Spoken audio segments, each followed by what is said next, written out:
Assalamualaikum warahmatullahi wabarakatuh. Alhamdulillah, kesempatan kali ini kita akan membahas tentang pengantar ilmu bahasa Arab. Di dalam ilmu bahasa Arab memiliki cabang, cabang ilmu bahasa Arab, yaitu nahu, sorof, mantik, balaghah, arud, dan lain sebagainya. Masih banyak lagi. Namun, untuk pemula, kita harus mempelajari atau enggak ada ilmu dasar untuk mempelajari bahasa Arab. Apa itu ilmunya? Yang pertama ilmu nahu sama ilmu sorof. Itu adalah ilmu dasar untuk mempelajari bahasa Arab. Kenapa? Karena ilmu nahu dan ilmu sorof itu adalah membuat kalimat, mempelajari untuk membuat kalimat yang benar sesuai kaidah-kaidah bahasa Arab. Sedangkan ilmu yang lainnya, ilmu cabang yang lainnya itu bukan lagi membuat kalimat, membuat kalimat sederhana bukan lagi.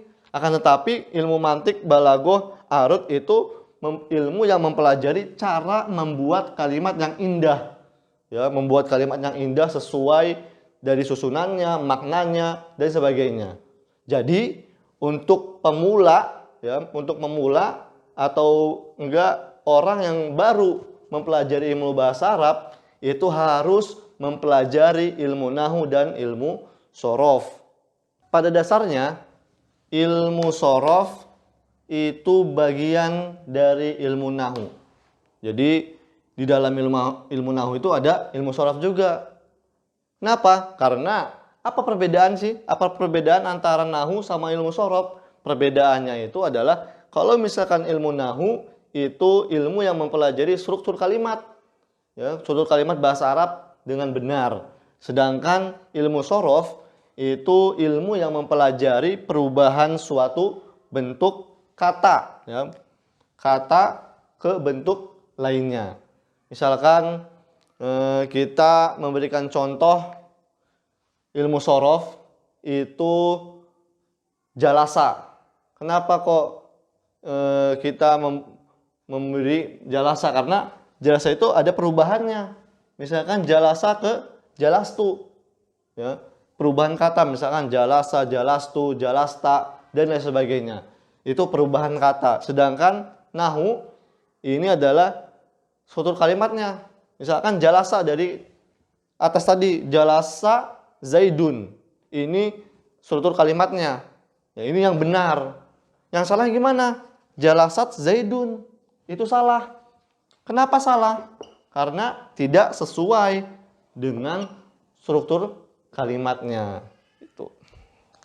Nah, agar kita bisa memahami ilmu nahu sama ilmu sorof, kita akan membahas lebih dalam jika kalian membuka atau mencari buku-buku berkenaan sama ilmu nahu sama ilmu sorof. Di situ kita mengambil contoh jalasa zaidun. Jalasa zaidun. Kenapa? Pertama, kenapa kok jalasa di sini? Ada alasan kenapa jalasa itu diawali atau enggak kita membuat kalimat dengan menggunakan jalasa, dan ada alasan kenapa kok zaidun di sini menggunakan harokat domahtain bukan fatatain atau kasrohtain. Misalkan jalasa zaidan atau enggak jalasa zaidin. Itu bukan. Kenapa? Karena ini kita membahas struktur kalimatnya, struktur kalimat itu di dalam ilmu nahu. Sedangkan kalau misalkan kita membahas tentang ilmu sorof itu di dalam jalasa. Kenapa kok jalasa? Karena jalasa di sini adalah perubahan. Jika jalasa di sini berubah kalimat menjadi misalkan jalastu, misalkan ke jalas tak dan lain sebagainya, itu kita mengubah bentuk atau enggak mengubah suatu kalimat ke kalimat yang lain. Nah, ini adalah contoh yang pertama. Ya, ini adalah contoh yang pertama. Kalau misalnya contoh yang kedua, misalkan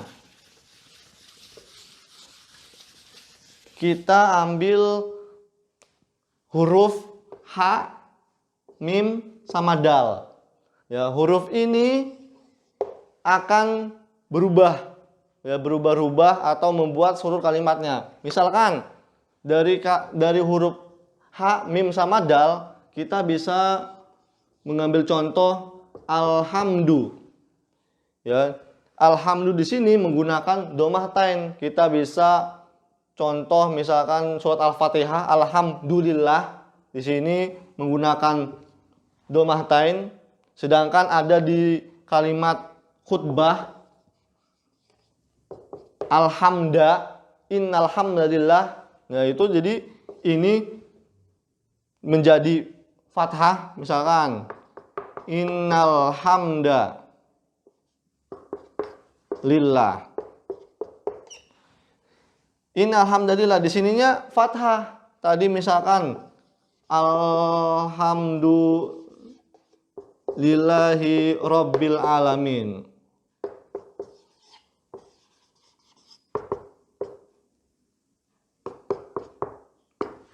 Di sini alhamdunya, di sini alhamda.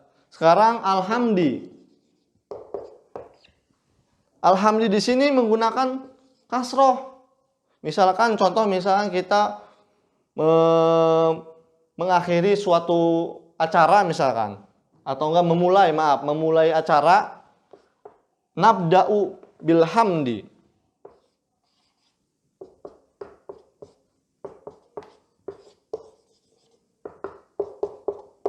Nah, nabda'u bilhamdi, alhamdi di sini adalah menggunakan kasroh. Nah, di sini ya adalah membuat seluruh kalimat perubahannya.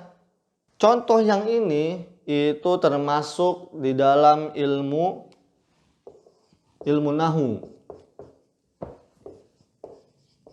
Kenapa? Karena ini perbedaan antara harokat, ya, perbedaan harokat dari domah fathah ke kasroh. Kenapa? Karena berubah harokat pasti akan berubah makna. Tuh ya, cantumkan. Di sini perubahan harokat itu akan bisa menyebabkan perubahan makna. Contohnya misalkan lagi doroba, misalkan. Di sini di atas Bapak kasih contoh. Yang lain doroba. Doroba Muhammadun Zaidan. Muhammad memukul Zaidan. Berarti yang memukulnya itu adalah Muhammad. Ya, tersangkanya itu Muhammad menggunakan domah. Jika perubahan harokat, misalkan Muhammadan Zaidun, doroba Muhammadan Zaidun. Muhammadnya di sini menggunakan fathah tain, akan berubah makna. Kenapa? Karena ini Muhammad memukul Zaidun, ya, Zaid. Kalau misalkan di kalimat yang kedua bahwasanya si Muhammad jadi korban, berarti Zaid di sini adalah memukul Zaidan. Muhammad dipukul Zaidan, ya. Jadi tadinya itu Muhammad menjadi tersangka, memukul, yang mukul. Kalau sekarang yang dipukul. Itu ya perbedaan harokat akan menyebabkan perbedaan makna, seperti itu. Ya, selanjutnya yang tadi contoh dari nahu itu perbedaan harokat. Sekarang perbedaan kalimat, misalkan dari sama ya, ha mim dal. Misalkan tadi yang pertama alhamdu. Kita ubah ya katanya menjadi tahmid. Masih ada unsur ha sama ha mim dal. Ini berbeda, ya, akan berbeda maknanya juga. Ya, tahmid itu adalah istilah dari kata alhamdulillah. Kalau ada lagi Muhammad, ya, Nabi kita Muhammad SAW, orang yang terpuji. Ya, ada unsur ha, mim sama dal. Ahmad, ya, Ahmad, orang yang paling terpuji, sama ha, mim sama dal. Ada unsur ha, mim sama dal. Selanjutnya misalkan Hamid, Hamidun. Apa Hamid? Hamid itu adalah orang yang memuji, ya, terpuji. Ada juga misalkan Mahmud, Mahmudun. Terus Hamdi, ya, Hamdi, ya, misalkan di sini Hamdi. Nah, di sini, ya, kalimat yang banyak ini itu masih ada unsur ha, mim sama dal. Itu adalah perubahan